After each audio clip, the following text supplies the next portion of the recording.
the biggest ego trip going is getting rid of your ego. And the joke of it all is your ego doesn't exist. There's nothing to get rid of. It's an illusion. I don't exist. So they're all characters that I played. Jim Carrey was a less intentional character, Right. because I thought I was just building something that people would like, but it was a character. The cautionary voice was my ego trying to protect itself against an assault, and that I was about to mount on it. Looking for Jim Carrey again and having trouble finding him, and at a certain point I realized, hey, wait a second, if it's so easy to lose Jim Carrey, who the hell is Jim Carrey? But you still want to ask how to stop the illusion. Now, who's asking? And the big difficulty is this. I want to find a method whereby I can change my consciousness. But therefore to improve myself. But the self that needs to be improved is the one that is doing the improving. And so I'm rather stuck. Well, what is it that you feel when you feel I? What do you do when somebody says, pay attention? What is the difference between looking at something and taking a hard look at it? Or between hearing something and listening intently? What's the difference?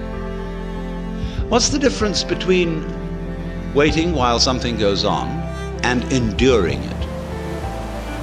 Why? The difference is this, that when you pay attention, instead of just looking, you screw up your face, you frown and stare.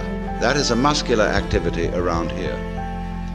When you will, you grit your teeth or clench your fists. When you endure or control yourself, you pull yourself together physically, and therefore you get uptight. You hold your breath. You do all kinds of muscular things to control the functioning of your nervous system.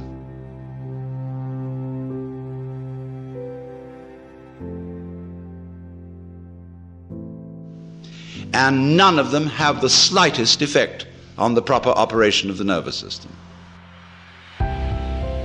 If you stare at things, you will rather fuzz the image than see them clearly. If you listen intently by concentrating on muscles round the ears, you will be so much attending to muscles here that you won't hear things properly, and you may get singing in the ears. If you tighten up with your body to pull yourself together, all you do is constrict yourself with the thought that it's achieving psychological results, the sort of psychological results it's intended to achieve. Now all this amounts to is it's like you're taking off in a jet plane. You're a mile down the runway and the thing isn't up in the air yet, and you get nervous. So you start pulling at your seatbelt. That's what it is. Now that is a chronic feeling. We have it in us all the time, and it corresponds to the word I. That's what you feel when you say I. You feel that chronic tension. Because when an organ is working properly, you don't feel it. When you are fully functioning, you are unaware of the organ. When you're thinking clearly, your brain isn't getting in your way.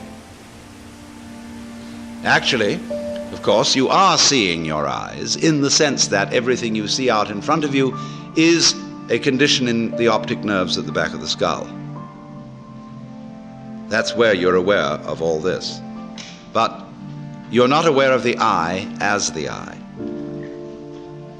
So when we are aware of the ego I, we are aware of this chronic tension inside ourselves. And that's not us. It's a futile tension. So when we get the illusion, the image of ourselves, married to a futile tension, you've got an illusion married to a futility. And then you wonder why I can't do anything. Why I feel in the face of all the problems of the world impotent. And why I somehow cannot manage to transform I. Now here we get to the real problem. Because we're always telling each other that we should be different. Now I'm not going to tell you that tonight.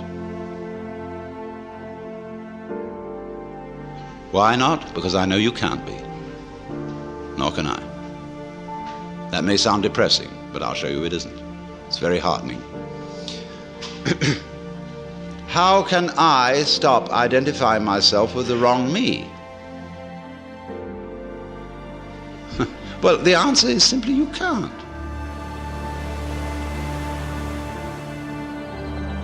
The Christians put this in their way when they say that mystical experience is a gift of divine grace. Man as such cannot achieve this experience. It is a gift of God, and if God doesn't give it to you, there's no way of getting it. Now that is solidly true. You can't do anything about it because you don't exist. Well, you say that's pretty depressing news. But the whole point is it isn't depressing news. It is the joyous news. There's a Zen poem which puts it like this, talking about it.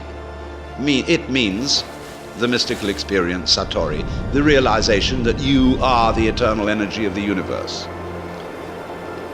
It says like this: you cannot catch hold of it, nor can you get rid of it. In not being able to get it, you get it. When you speak, it's silent. When you are silent, it speaks. Now, in not being able to get it, you get it, because there is no method. All methods are simply gimmicks for strengthening your ego. So how do we not do that? You're still asking for a method.